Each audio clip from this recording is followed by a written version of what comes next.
தேனி அரசு மருத்துவக் கல்லூரி மருத்துவமனையில் பிரசவத்திற்காக அனுமதிக்கப்பட்ட பெண்ணுக்கு கர்ப்பப்பை அகற்றப்பட்ட நிலையில் இரத்தப்போக்கு ஏற்பட்டு சிகிச்சை பலனின்றி உயிரிழந்தார்.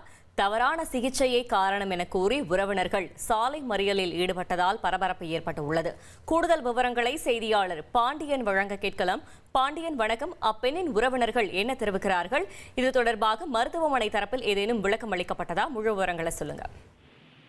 வணக்கம். தேனி அருகே உள்ள வாளையாத்துப்பட்டியை சேர்ந்த கார்த்திக் ஜெயலட்சுமி தம்பதியினருக்கு திருமணமாகி 4 ஆண்டுகள் ஆன நிலையில ஒரு பெண் குழந்தை உள்ளது. இந்த நிலையில் ஜெயலட்சுமி மீண்டும் கர்ப்பமானதை தொடர்ந்து பிரசவத்திற்காக தேனி அரசு மருத்துவக் கல்லூரி மருத்துவமனையில் அனுமதிக்கப்பட்டிருந்தார். நீர்ச்சத்து குறைவாக இருந்த காரணத்தினால ஜெயலட்சுமிக்கு சிசேரியன் மூலம் ஆண் குழந்தை பிறக்கப்பட்டது.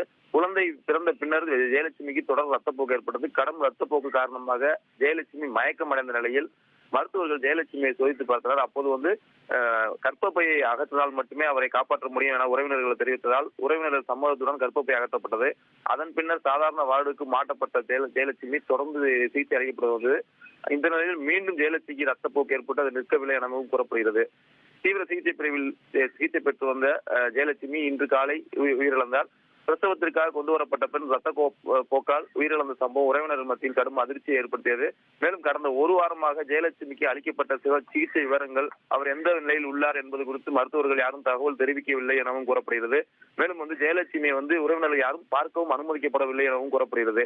இந்த நிலையில் தேனி அரசு மருத்துவக் கல்லூரி மருத்துவமனை முன்பாக ஜெயலட்சுமி உறவினர்கள் சாலை மறியல் போராட்டத்தில் ஈடுபட்டனர். இது சம்பந்தமாக தகவல் கிடைத்ததும் போலீசார் பேச்சுவார்த்தை நடத்தினாங்க. மருத்துவர்கள் அஜாக்கிரதையே காரணம் ஜெயலட்சுமிக்கு மரணத்திற்கு அப்படின்னு சொல்லி உறவினர்கள் குற்றம் சாட்டினாங்க. மேலும் சம்பந்தப்பட்டவர்கள் மீது உரிய நடவடிக்கை எடுக்க வேண்டும் வலியுறுத்தினர்.